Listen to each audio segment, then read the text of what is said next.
आज के वीडियो में फूल से संबंधित कुछ ऐसी बातें आपको बताने जा रहा हूं। आप जानेंगे, आपको काफ़ी अच्छा लगेगा। जो लोग हिंदी से जुड़े हुए हैं, हिंदी से संबंधित कुछ एग्जाम्स वगैरह परीक्षा देते होंगे, वो जानते होंगे, अच्छे से जानते होंगे जो मैं बात बताने जा रहा हूँ। लेकिन जो लोग नहीं जुड़े हुए हैं उनको जान के काफ़ी हैरत होगी और अच्छा भी लगेगा।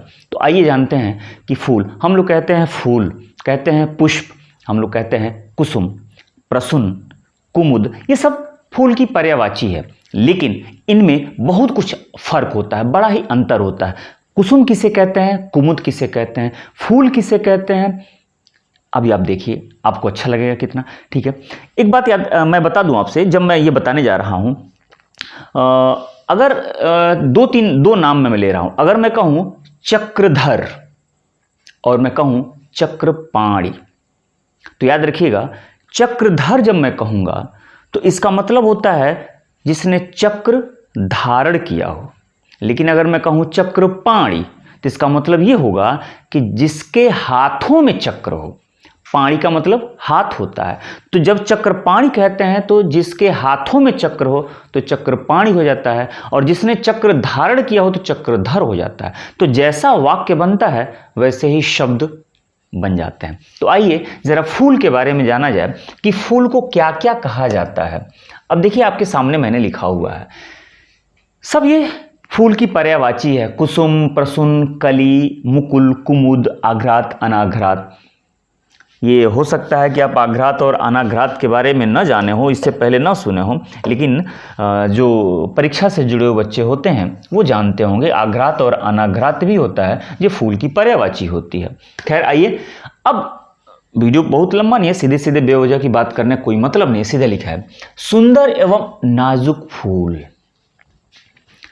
कुसुम, आप जानते हैं कुसुम फूल की पर्यायवाची है, लेकिन जब ये कहा जाएगा कि सुंदर एवं नाजुक फूल, तो जब नाजुक फूल की बात आएगी तो उसे कुसुम कहा जाता है। उसे प्रसून, कली, फूल, कुमुद, कुछ नहीं कहा जाएगा। उसे क्या कहा जाएगा? उसे कुसुम कहा जाएगा। तो कुसुम का मतलब हो जाता है सुंदर एवं नाजुक फूल। अब वही बात प्रसून की देख लीजिए। प्रसून का मतलब होता है कि सर्वाधिक खुशबू देने वाला फूल। सर्वाधिक खुशबू देने वाले फूल को हम लोग प्रसून कहते हैं। आगे बढ़िए, देखिए, ये तो जानते होंगे, वह फूल जो खिला न हो, वह फूल जो खिला न हो उसे क्या कहा जाता है? उसे कली कहा जाता है। लेकिन आपको जान के हैरत होगी इसके बारे में, मुकुल, ये शब्द है मुकुल। वह फूल जो खिलने जा रहा हो, मतलब कली से अब वह खिलने जा रहा हो, उसे मुकुल कहते हैं, उसे मुकुल कहते हैं। लेकिन अब देखिए, रात में खिलने वाले फूल को क्या कहा जाता है? रात में खिलने वाले फूल को कहा जाता है कुमुद। देखिए, रात में खिलने वाले फूल को कुमुद कहा जाता है। याद कीजिए, कुमुद से ही एक नाम है कुमुदनी। कुमुदनी, जो रात में सफेद वाली फूल जो खिलती है उसे कहा जाता है कुमुदनी, उसी से बना हुआ है कुमुदनी।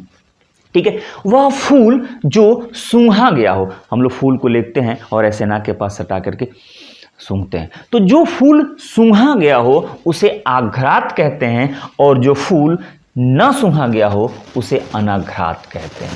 कमल पे नजर दौड़ा लिए, कमल के बारे में क्या है? कमल की सब पर्यायवाची है। कमल को कोकनद कहते हैं, कमल को इंदिवर, नीलोत्पल, पुंडरीक, अरविंद, सरसिज, मृणाल, ये सब कहते हैं हम।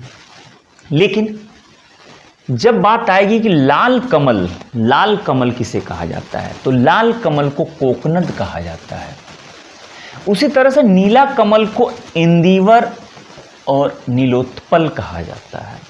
लेकिन जब बात सफ़ेद कमल की आएगी तो सफ़ेद कमल को पुंडरीक या अरविंद कहा जाता है। जब अरविंद कमल की पर्यायवाची है, लेकिन अरविंद का मतलब सफ़ेद कमल होता है, पुंडरीक का मतलब सफ़ेद कमल होता है। उसी तरह से सरसिज तालाब में खिला हुआ फूल। अब आप कह सकते हैं कि सारा कमल तो तालाब में ही खिला जाता है, लेकिन फिर मैं कह रहा हूँ, शुरू में ही मैंने क्या बता दिया था कि जैसा वाक्य बनता है वैसे ही शब्द का निर्माण होता है। जब जिसने चक्र धारण किया हो जब पूछा जाएगा तो अब चक्रधर ही कहते हैं, चक्रपाणी नहीं कह सकते। लेकिन जिसके हाथों में चक्र हो तो फिर चक्रधर नहीं कहते हैं, आप चक्रपाणी कहते हैं। बात समझ में आ गई ना। तो उसी तरह से जब पूछा जाए तालाब में खिला हुआ, चूंकि सरसिज, सर में सर्प तालाब होता है, सी उसमें कारक चिन्ह लग जाता है, सरसिज। ठीक। अब कमल की डंडी को क्या कहा जाता है? कमल की डंडी को भी मृणाल कहा जाता है। देखिए मृणाल भी कमल की पर्यायवाची है, लेकिन मृणाल का शुद्ध रूप जो होता है वो क्या होता है? कमल की डंडी। तो ये कुछ बड़े ही फूल से संबंधित मजेदार चीज। अब आप कमेंट करके बताइएगा कि कमल के क्या और भी कोई नाम किसी वाक्य से बनते हैं या फूल से, तो कमेंट कीजिएगा, हो सकता है बाकी लोग और भी ज्ञान बढ़ता चले। ठीक है, तो चलिए मिलते हैं ऐसे ही किसी और भी मज़ेदार टॉपिक पे। तब तक आप अपना ख्याल रखिए। Bye bye.